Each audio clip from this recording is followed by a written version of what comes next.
Gamebreaker TV.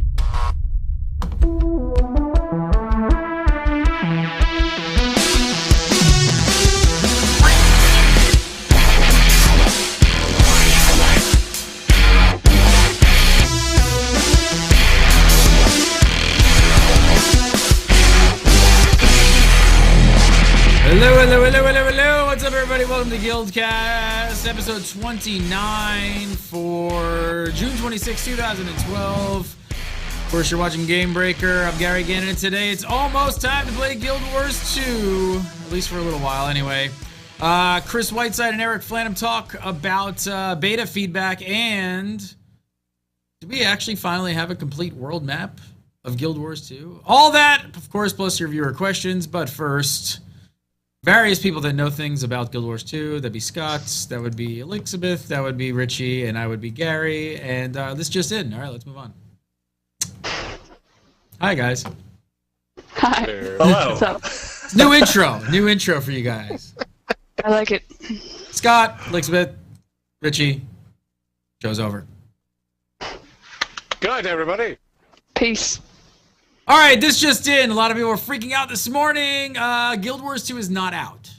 It's not out. In case you were all freaking out at your local GameStop, going nuts. Well, apparently, I don't know. Some various retailers, including GameStop, predicted June 26th as the release date for Guild Wars 2, and they kind of went a little bit too far. We even saw. Mm-hmm.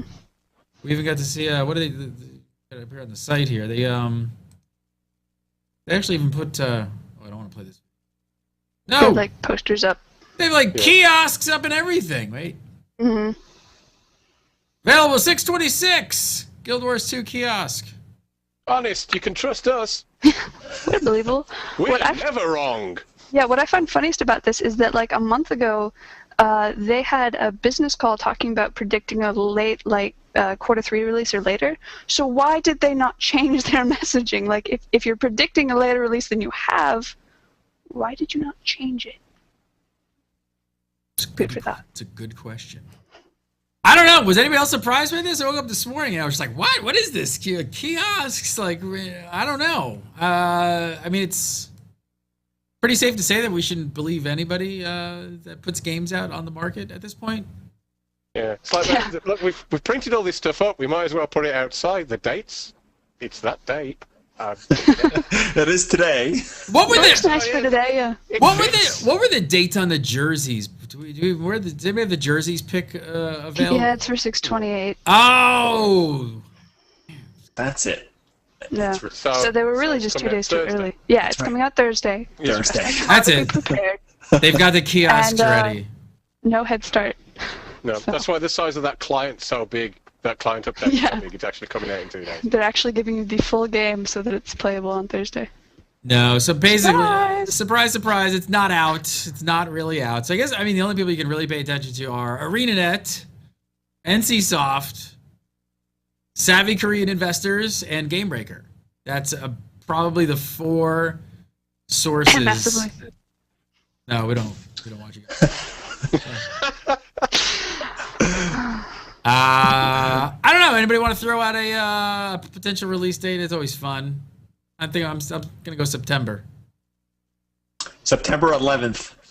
Ooh, no, never. No, is that a Tuesday? It's the Tuesday before my birthday. Do you want to? Do you want to do it on? I don't think September that's. 18th. Hey, you know what? It's right after the kids go back to school. Perfect. I don't think that's a date that anyone's ever gonna. Nobody use ever for wants to releasing a remember game. that date. It's a bad. Yeah, it's not like a date, man. Everyone get excited. September 11th.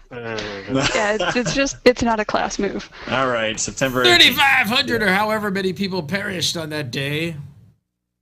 That's a segue right there. I don't know. Now I'm going to go into a giveaway about a headset or something.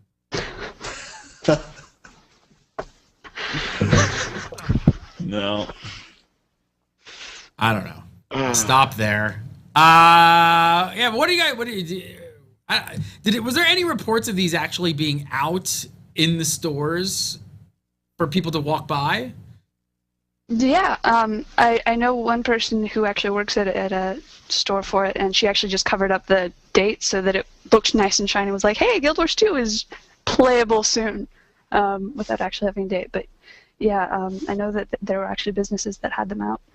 Interesting. They would walk over like with a red marker, and they're just like, Look, don't anyone look at the date. cross out the 26, make playable. Maybe that is stress test coming soon. All right. Astro headsets.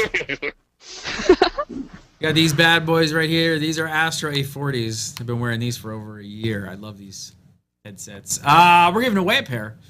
You go over to Gamebreaker.tv and you let me go back up to the homepage here and show you guys how to win these bad boys. You go to the homepage and over here on the right side, click on this little banner here and bring you to a page.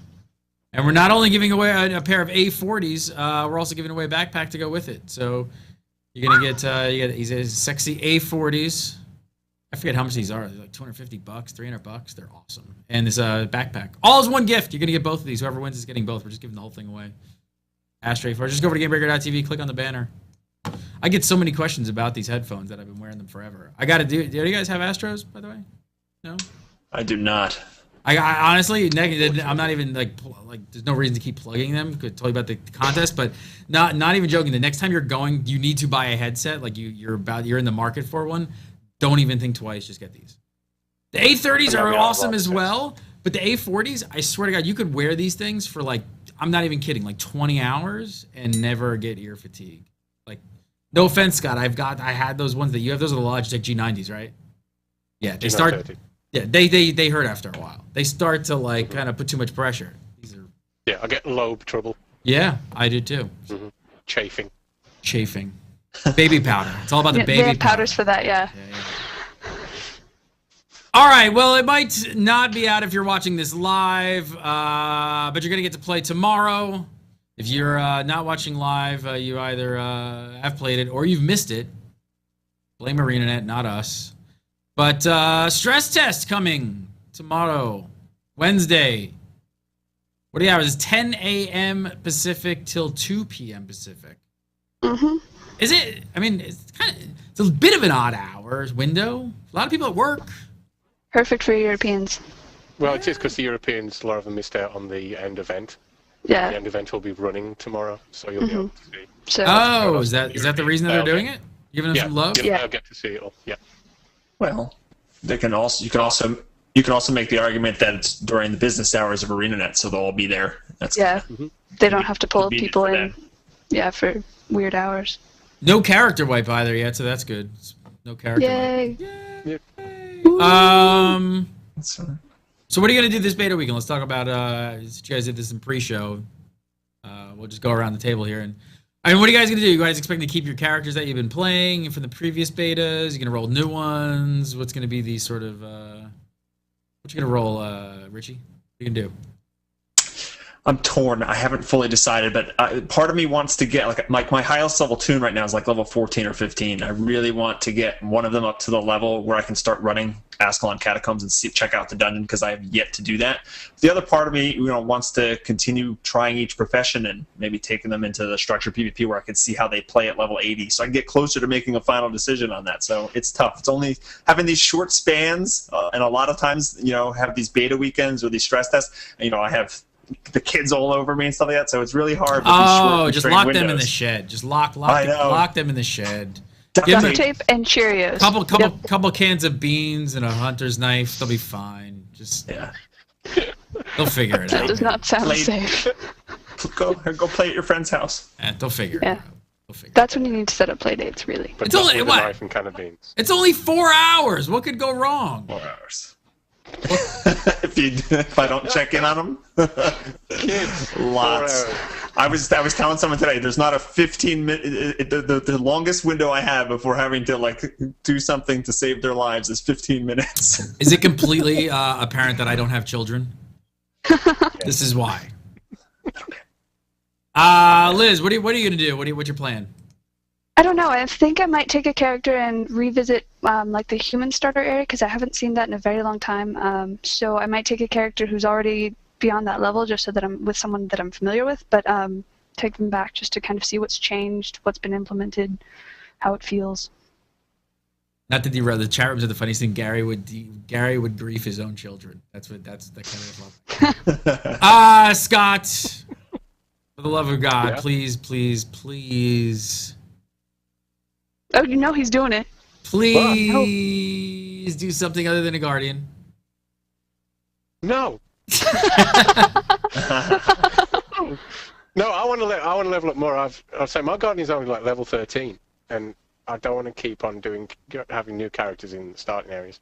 So I want to level up, explore more, and I am pondering going over to one of the Borderlands and trying to do the dungeon in there, as well as because I did the one internal battleground, so I want to have a look at the other one. I was just gonna ask you. I'd like to, if I don't know what you guys do. I'm definitely gonna carve out some time to play. I don't know if I can play the whole 4 hours, but I'm gonna definitely get in there.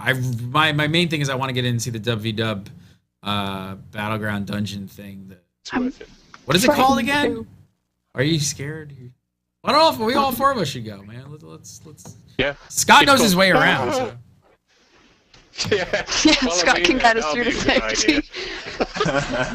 Do you think that is it? I just thought of this. Like maybe they're really cutting down the window to be kind of so short. It's only 4 hours because it makes everyone's kind of so frantic that they need to pack it in there, and they can kind of get closer to a stress test that might be closer to emulating a launch day kind of thing, where it's just a madhouse. What do you guys think at this point? Are you guys expecting queues or waits or overflow to work perfectly, or what's? Based on the last weekend, I'm not expecting too many problems, to be honest. Neither am I, The really. The last beta weekend, with all the extra servers and the way they seem to have sorted out the overflow system when keeping in party and everything, I'm really not anticipating much of a problem at all. Any major preparations there, Richie? Hot Pockets and Cheetos, Mountain Dew at 10 a.m. I actually did make a play date, so the kids will be going away for a little while.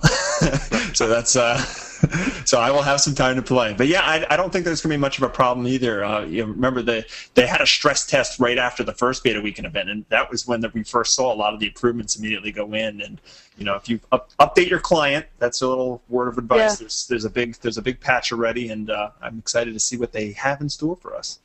And also that the final event, the finale, is going to be launching again. A lot of people missed out on that, and I didn't get to see that. I missed out on it. You want to spoil it and tell me about it? I don't know. I really don't even know what it was. I didn't watch it. No, let's talk about it. I'm going to go dragon spotting because I didn't actually see it last time.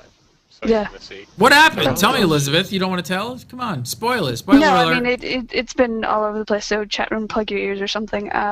So the branded kind of take over the char starting area. So branded bosses appear and everyone goes and fights them. And I'm actually kind of wanting to redo it again this time because we had a very serious problem where we were killing all the branded bosses. So players weren't actually getting infected. So what happens is when a player dies due to branded influence, they come back as a branded and then they can PvP on other players. Or you can just go out and attack NPCs who would normally be friendly, which is super fun. So that's exciting, and that's kind of what the event is all about. And then there's the Shatterer flying overhead, and you can see him and take pictures. Scott, get your camera ready.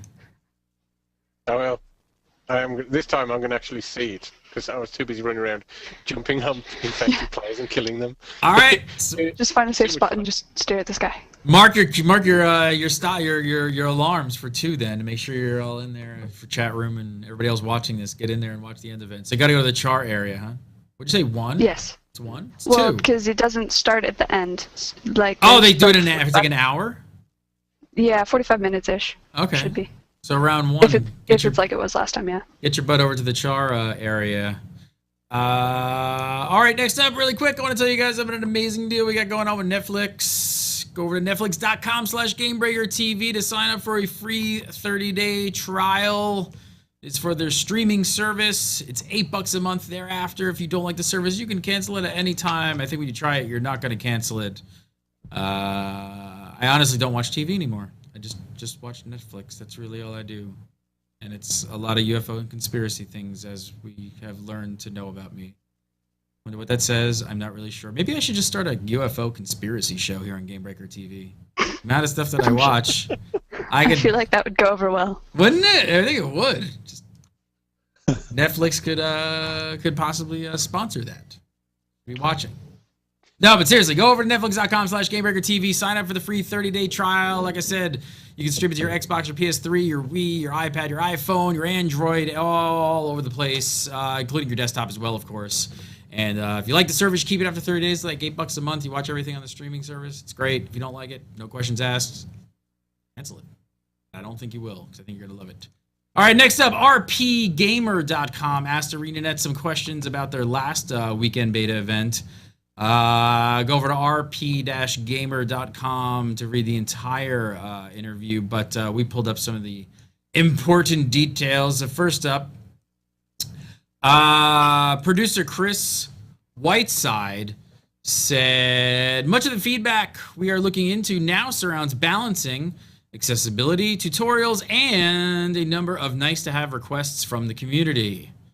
What do you guys think? When I read this, I mean, it kind of implies that most of the big problem areas from like beta weekend 1 have pretty much been fixed. I mean, now to kind of get down to the nitty-gritty, what did you think? Yeah, it certainly felt like it. Yeah, that's what it sounds like. I mean, not that balancing isn't important, but I mean, I guess that's something that's going to continuously change as the game goes on, right? Yeah, name the MMO that has finished its balancing, and I'll tell you a liar. MMOs are always balancing. That just continues on. It's just whether it's completely out of whack, or whether it's just, fine-tuned. Slightly out of whack. You guys need some coffee this week or something? You guys need like an injection of energy? I can be peppy. This is the Guild Wars 2 show. What? Hey guys, I gotta balance stuff. Yeah. No, but like this is really encouraging because they're not working on core functionalities like making groups stick together and making sure that overflow servers work the way they're supposed to. So the fact that they're saying, hey, now we're actually working on the nice-to-have stuff is really good to hear as someone waiting for the game to come out. Like, that's a good sign that they've made the progress that they needed to make on the big parts of the game. So yeah. Are you guys all stressed out because of the stress test tomorrow? Is that it? You just haven't slept and you're just like, oh my god, I gotta play, oh my god, I gotta... I've been charting every minute in the game. That's right. I'm still recovering from the England game, that's why I'm like this. Oh, you spend all your energy on the England game. Good. No more football for you. And he's After the other night, Yeah. big. No more soccer for you. No, don't start that. These are fighting words, guys. I know. Can't we all just get along? We've been talking about that. We've been talking about needing some more tutorial aspects for quite a while. So they actually made a point of mentioning that. So it looks like we're going to see some more stuff coming in as far as that goes. Hopefully, we don't see the game being dumbed down, and we know that Mr. Guardian himself doesn't want to be a handheld. You know what's funny about that? Like, I was a big proponent of having like more tooltips and stuff like that, and just explaining more of the features of the game. And then the last beta weekend, you would get the same. There was a lot more tooltips, which was great, but they kept giving you the same ones over and over again, and it was hard to figure out how to stop it. And I actually just played the Secret World this past weekend for the first time, and I really like when they bring up like certain complicated features. They have that little video that comes up, and it's completely optional. I actually like that because they could do something like that for like the trait system or something for a player to actually watch how they've gone and designed it and how you actually spend it. I thought that was a really cool feature. I actually like it in the Secret World as well. I can't see them doing that at this point. I don't know. No. Maybe. No. I don't think so either, and I'm not sure that it fits the style that Guild Wars 2 goes for. Like in the Secret World, it's kind of like about information and and you're like hitting websites and you're watching videos yeah. and you're actually on YouTube and you're doing that kind of thing. It would be really kind of disconnected, I think, inside of Guild Wars. Yeah. It would. Have any of you guys messed around with any low-level characters on early levels? Like, maybe am I just crazy? Because it seems like some of the mobs, like maybe like the ostrich things and I believe you're talking about Moas, yeah. Yeah, whatever those things are called, yeah. And like the stone elementals and stuff like that. Like, did some of their attacks? It looks like some of their attacks have changed since beta 1. Mm-hmm. Like some the reflect ranged attacks and things like that. Did you notice any of that stuff? A little bit. I don't know that I was like going through and specifically saying, okay, this has changed to this and this person does this now. But yeah, I noticed that some of the mobs weren't reacting like I had expected them to from previous experience, which is part of evolving the game, iteration. Yeah, they've simplified those first mobs. I think they spoke about it actually, saying that they were a little concerned that there was too much with people having to get used to their own abilities and getting used to all of the different sort of like facets of the UI and the gameplay style, especially for people fresh to MMOs and even people who know MMOs, a lot of differences, and then throwing in some, shall we say, slightly complicated mobs very early, which were a bit challenging, which I like, but for some players it was proven to be a bit of a problem, and so they simplified it a little. The ostrich was OP. Yeah. How many comments am I going to get on that? The ostrich thing? Ostrich. It's not an ostrich. If you're gonna mistake it for a chocobo. That would be worse. Wouldn't that be worse if I said that? See, I feel like that I would have stayed At least then people would completely like away have from. rage rather than just being like ostrich. What? Like I just read it 5 times. But if I would have made a Final no Fantasy ostriches. reference, like table flipping would have just been like, what? No, this is not Final Table Fantasy. flip. Yeah. Giant round cats looking Hello Kitty heads and stuff running around. None of that garbage. Chris also had this to say. He said, aside from the areas listed above, we are doing some work on melee versus ranged balancing across the game, as well as finishing off a handful of core systems and features. Based on the feedback we received from the previous event, we also have a few things to show off. How do you guys feel about like the state of melee combat right now, just in general, compared to ranged? I think that it's certainly more difficult earlier on to take full advantage of the abilities you have as melee against range, which is a lot easier to sort of handle, especially earlier on when you're learning your abilities. I think the difference between isn't as pronounced as it seems first, but there's definitely a difference there in the ease of being able to dominate between range and melee. So it needs a bit of work, it does. I mean, isn't it most times, no matter what, usually like you're kind of a bit of a disadvantage? Yeah, and I think we actually talked about this a couple of weeks ago, that they were saying, yeah, there is kind of a disadvantage to being melee, and we're looking at, a couple ways to deal with that. So I'm glad that they've been taking their time looking at it and kind of hopefully making sure that they're doing it properly and making sure that things are well balanced. Yeah, I think one of the things that needs to happen, and hopefully this is part of what it is the enemies have to have better telegraphing on when a large attack or an AoE attack is going to occur, because it's really hard as a melee, and you could be spinning around and you can, be dodging and stuff like that, to really see when the things are going to happen. There's a lot of stuff happening on the screen, and it's not always easy to see when, the Jotun's about to swing with his big club, or, countless other things. If they actually put areas on the ground, or made the monsters emote, or they did some sort of animation that gave you a clue that, hey, now is the time to get out, that would help melee a lot. Next up, lead game designer Eric Flanham said, we always take player feedback seriously, and while we have no current plans to make dyes unlock on an account basis, we are going to do a few things that will allow players to more easily acquire the colors they want through crafting and the use of the Mystic Forge. So, I think we talked a lot about this last week. I think we all expected ArenaNet to stick to their guns on this. They got to make money somehow. So I guess, it's good to hear that they keep working on ways to make it easier for players to get the specific colors they want, though, right? Mm-hmm. Yeah, the Mystic Forge is going to... It seems like the Mystic Forge has got a problem. Mystic Forge will solve it. It's great if you're a developer. Mystic Forge, how much more magical, Deus Ex can you get? They're having trouble with that. Oh, Mystic Forge. There we go. Solved. Yeah, it's good that they're looking at making sure that those for people who are buying, who say have got 399 dies and banging their head against a wall to get that last one, and have been buying packs and crying each time it doesn't come up. It's good to know that should be able to find a way to get that one if they really need to. So it's not. It makes it easier to use the gem store, but it doesn't make it absolutely necessary, as perhaps could be if the Mystic Forge wasn't there to solve all of our worries. And that's but on the flip side, it might.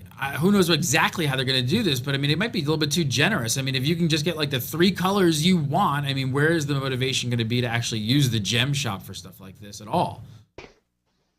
I I think part of it will also be like finding what the colors is you want. I mean, I know that everybody wants black, but aside from that, if you're like, do I want slimming. like a scarlet red or do I want Black like black a is slimming, pinkish right? red? You want black because that's always that's why everyone wants Slimming. black. It's slimming. You're saying right. something? No, I'm gonna just saying for myself. Uh-huh. But yeah, so it'll be interesting to see how that balances out. How do you guys feel about acquiring dies in the game being completely random? Well, I mean, it's not going to be completely random from the looks of it. Well, only I mean, Suck if it was. I mean, yeah. Poofy if it was Poof, Mystic completely Forge. random, yeah. Again, No, I'm saying how Mystic would Forge I'm is saying also- I know I'm saying how would you feel? If I would have feel if it was completely random. Yeah, completely then random. There's going to be some people going to be who want to get that 400. There's going to be people who get to the point that just don't bother going for it if it was completely random, because you drive yourself crazy. You'd sit there and go, I've got 10 taupes in a row. It's not fair. I just want a nice blue.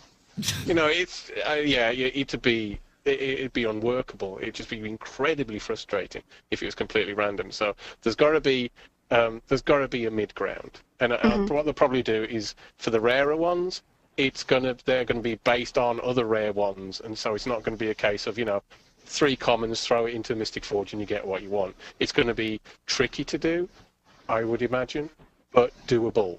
So you're going to have to put some effort into it, and you might go, well, I might actually just try another roll of the dice in the gem store again, just to see if it's going to take too much hassle. Maybe they'll make It's gonna be doable. that awful like iridescent purple thing that people paint their cars as, where it looks like all the different colors. You know what I'm talking about? Wasn't that color in Rift? I feel like they put that color in Rift. It was so weird looking. It's like that weird color where it's like 8 colors mashed together or something. I don't know. All right, next up. In prison. Next up, Chris talked about the feedback they've gotten on their explorable mode dungeons. He said, first, we're going to do some work on melee combat to give players more time to react to enemy attacks and behaviors. Second, we will be putting in systems that telegraph changes in the game states and behaviors of enemies and bosses depending on how the group is interacting with them. A good example of this is the lack of perceivable telegraphs when the Spider Queen spawns her spider. So, who got to check this out? I mean, have any of you guys actually checked out the harder explorable modes yet at all? Yeah? Elizabeth? Yeah, I've been in there a couple times, and they could use some balancing and tuning. Mm-hmm. How are the melee classes faring in your group? They were not faring super awesomely well at all. There was a great deal of frustration, especially from our thief. He actually was doing very, very well, but he was more of a ranged thief than a not ranged thief, because as a melee thief, he was dying a lot. Richie, does what he's saying kind of sound like it makes sense? Yeah, no, that's kind of like what I was alluding to before. If there is some big important mechanic that the monster you're fighting has, they have to be able to telegraph it to the players in a way that allows them to react to it. Otherwise, it can just be frustrated, because it's like every time they do that powerful attack or they summon those really powerful fire on the floor that you're not able to do anything with. You're just going to die, and it's good that they're looking at that. That's very important. And I think as a melee class, as somebody who likes to play melee, I think they should have telegraphing for melee abilities and none for ranged abilities. So that's what you want. Scott Griefer Guardian. Fair. It's a way of balancing it, isn't it? There you go. Certainly, that would be pretty funny, yeah.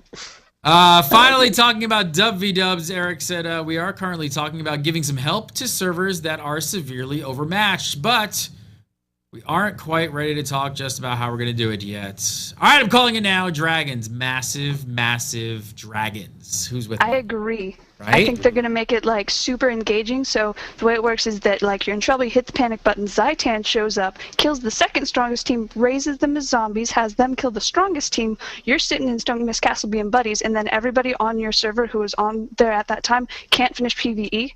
Because you go in, like, there's a little cutscene with, like, Ritlock and Zoja, and they're like, we gotta go as a kill Zaitan. And you're like, no, he's totally chill. That dude is cool. Do you know what he did for us? I'm convinced it's gonna be game-changing. I think she's right. I think you've thought about this. Called it. Do you have notes in front of you? Or did you just kind of just like push that all out there? Can we start? Can we start over? I didn't get all the notes, and I don't think Scott got everything down either. Scott, can you relay that back to me? Zaitan, Ray's undead. Is there something? It's uncanny. That's exactly what I was going to say. I mean, it's the only sensible system. It's the only set. It's the only one. one. Heard it here first. The only other option is that little kid in the Wayfarer foothills who's raising the army of undead snowmen. It can be that too. There's like thousands of people rewinding this video right now. What did she just say? Bring that back. She got so excited. She just like.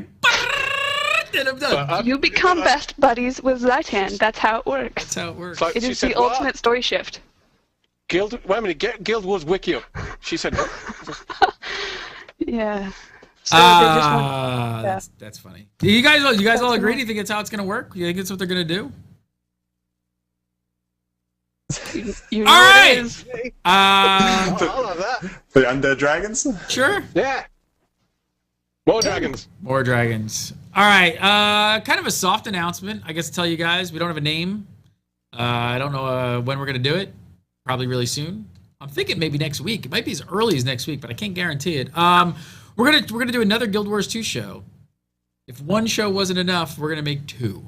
I don't know what we're gonna call it yet, so pay attention to Gamebreaker.tv. We don't have a name, but we're gonna do a standalone show that is gonna be totally all PvP and super hardcore, like theory crafting and totally nerdy, like nitty gritty, down in the trenches, stats, spreadsheets, you name it. Math. Yes, lots of math. Math. I think Ed Park is definitely locked in on that show. I think our buddy Matt, aka Tamgross, who used to be on the Sanctum, our Rift show, is locked in for that. He's a big PvPer, and one of our writers may be also locked in for that. So stay tuned. I think it makes sense, right? It makes sense not to interject it into this show. I just want to hear about dragons, fluffy stuff. So I figure all PvP show, separate show, coming to Gamebreaker.tv. Hopefully next week, maybe next week. Let's see. All right, breaking news. Guild Wars 2 actually has a world. It's just like WoW. It's true. Wow, clone. It's a WoW clone. The shaman over at Guild Wars 2. I'm not on Guild Wars 2 Reddit, actually, but Guild Wars 2 Reddit did some digging into the Guild Wars 2 files and found an entire map of Tyria. All of it. And there's a picture of it. This place is pretty big. And we've never seen the entire globe before. This is the first we're actually seeing how large this actually is. I know some people were confused when they opened up the world. They just kind of saw like a really zoomed in version. And what do you think they're doing? You think they were like hiding this from us or what? Well, it's interesting because this is how they kind of did Guild Wars 1 too. You know, you open up your map and you could zoom it all the way out, and you could tell that there's more of the continent you're on. You just can't see it or go there. So, you know, ArenaNet has this long-standing tradition of making you feel like, you know, there's a bigger world out there, and it's interesting that you could finally, you know, if this map has been stitched together, it's really showing the entire world. Man, is it huge, and man, are we only seeing a small piece of that. Tiny Yeah, so piece of there's it. the image. That's what we're getting to see right now. Those portions there that are in color. Like that's it. That's all you've seen of the world. And I don't know. You guys played Guild Wars 1. What do you guys think? Is it bigger than you were expecting? Yeah, yes, I would say that I was pretty taken aback when I saw the sheer size of the whole thing. I'm really trying not to say anything that someone can turn into a "that's what she said," but like, it was Smart move. yeah. So I'm fully aware that that's going to happen at some point. But yeah, the map is very impressive in scale. So I think that's exciting, and we know that some of it probably came from, you know, the Lost Utopia expansion, and we know that some of it is hopefully there for future expansions. But it's exciting that it's so magnificent in scale. Did this really? I'm looking. I'm watching chat like while we're doing this, and I don't know if I'm being trolled or something, but some people are saying that they've seen all of this. Was this out? I mean, did this get leaked earlier or something? Did it just kind of hit Reddit on a new wave of Reddit? I'm not sure. Yeah, basically, someone data mined a globe that's in there, then took the textures off the globe and laid it out, and that's what it's from. So what they're talking about is a guy called Wooded Potatoes, who's a complete lore fanatic and like great at what he does.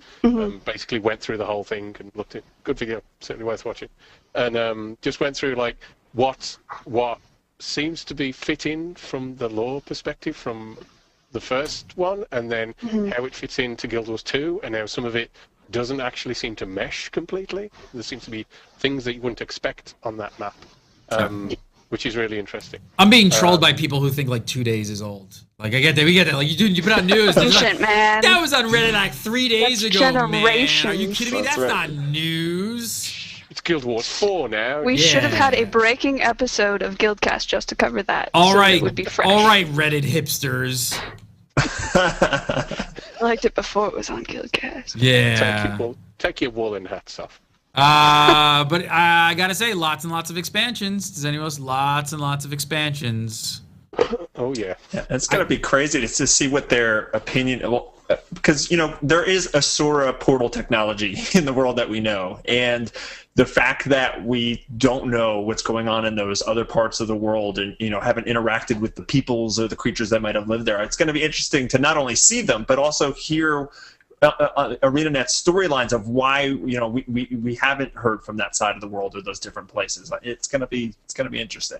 Now, what was this whole bit about? Because I mean, looking at the Guild Wars 2 area, the map doesn't perfectly match up to what we've gotten. And do we have any kind of explanation for anything like that? Do we know why that is? Not really. Wooden Potatoes, as people have been saying, especially in chat, has done an excellent job of going through and pointing out all of the inconsistencies and all the things that are like, well, this is from this time period, and this is from this, and why aren't those changed? Because, like, clearly that's what's going on right now.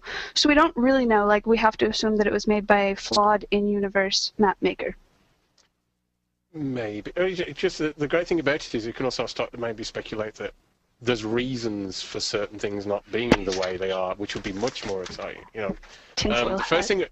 First thing I thought when I looked at it was one of the islands. There's an island, isn't an island anymore. It's joined up to is it Canth?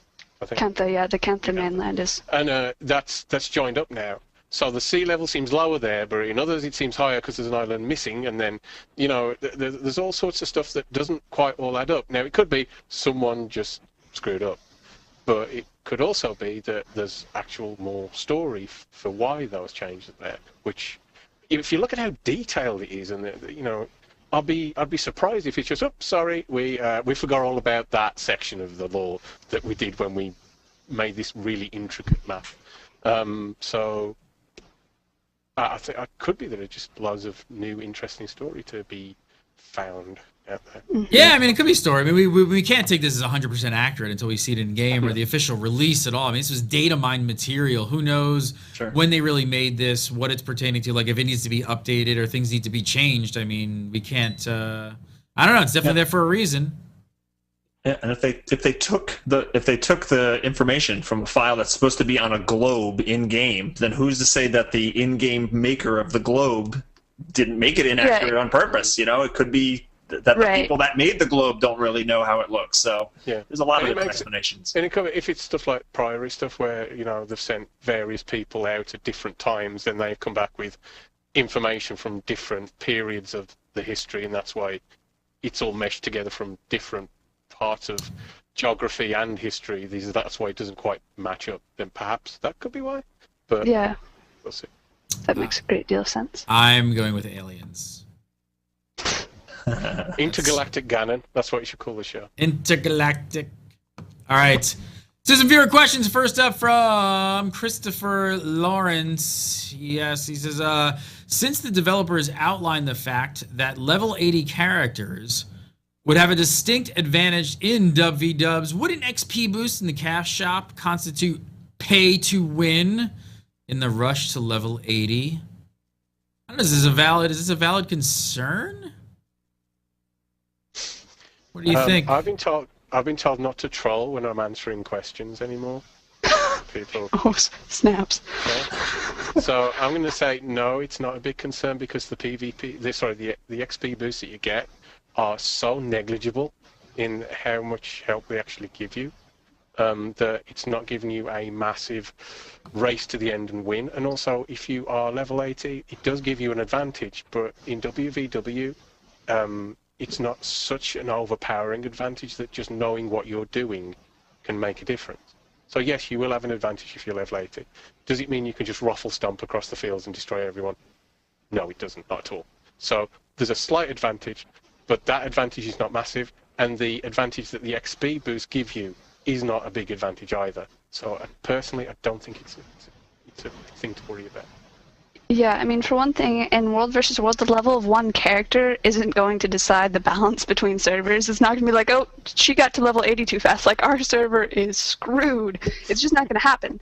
And also, someone pointed out that the XP boosts are for combat XP, so you don't get it from, like, events or quests or whatever. So you still have to kill stuff. You still have to, like, put in the time to make it worthwhile. If you suck as a player, and you put on the XP boost and you can't kill anything, you're still not. It's not benefiting you at all. So you still suck. Basically, yes. Yeah. So I really feel like this isn't something to worry about. I guess part of it, the only thing to worry about is does some of this, like the way it's positioned, give the perception to some people that it would be like that, where they, obviously for somebody to come up with a question like this, they must sort of be like. Yeah. Yeah, no, like it's a valid concern. And that's experience coming from other MMOs where basically you walk into PvP and you're up against somebody who's got all of their honor gear and they basically steamroll you like you're like a fly hitting a windshield. But that's just that in other MMOs that is a valid concern. And so I can understand why somebody looking at the outside would go, oh, I'm a bit worried about that because they might have had that experience in other games. But in this one, it's not the same, really. All right, next up from Pedro Ducos. Pedro says, do you think including PvE elements into the WVDub's environment and making party sizes similar in dungeons and structured PvP would allow for an easier transition for PvE players to PvP? And is this part of their long-term plan for longevity? Can't say that word, of the game? I think they've said as much. Like, I'm pretty sure that when they were first talking about the additions of dungeons and jumping puzzles and whatnot to World versus World, that Eric Flanham, or I think it was him, it might not have been him, was like, yeah, so these are things that a lot of PvE players are comfortable with, so it'll get them more comfortable kind of stepping over and having stuff that they're familiar with to know how to do. So yeah, I mean, World versus World is already kind of breaking down the PvE-PvP barrier by making it less directly confrontational and less I'm killing another player. So adding these elements is making that even more approachable. So yeah, I think it definitely is. What do you think, Richie? WVW.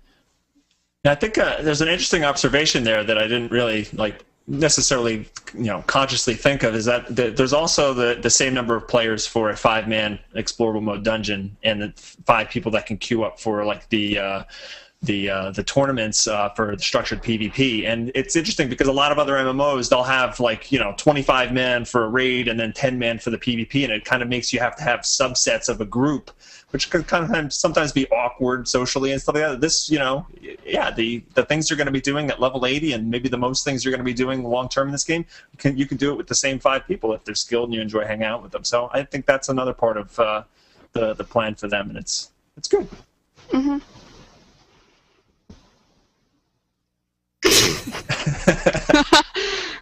Scott agrees. Yes, no, it's like WVW is like the poster child for both sides. It mashes up your PvP and your PvE. So if you're a PvE player and you are a bit wary about PvP, jumping into WVW might encourage you to try out structured PvP, because you'll go, oh, this is fun. Actually, it's not the nightmare of trolling that I know it is from other games. So I'll give it a go. And then PvP players can go and have spikes shoved up the backside as they jump across 50-foot jumps in dungeons and go, this is fun, I'm going to go and do an event. Maybe.